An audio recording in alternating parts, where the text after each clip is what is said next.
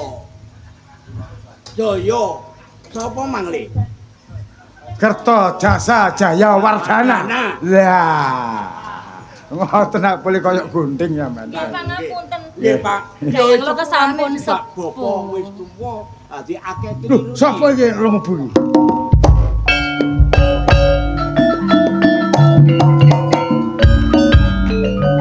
Kan dadas iki sapa?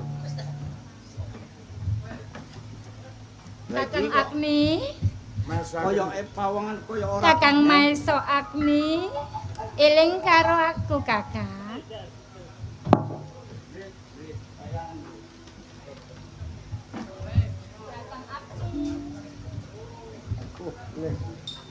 Apa jenenge? Maeso Agni. Kowe kok ya kenal?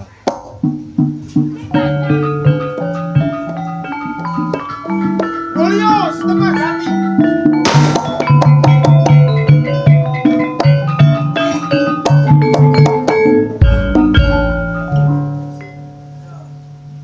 Masa geni ora oleh cepuk senggol marang Ken Dedes.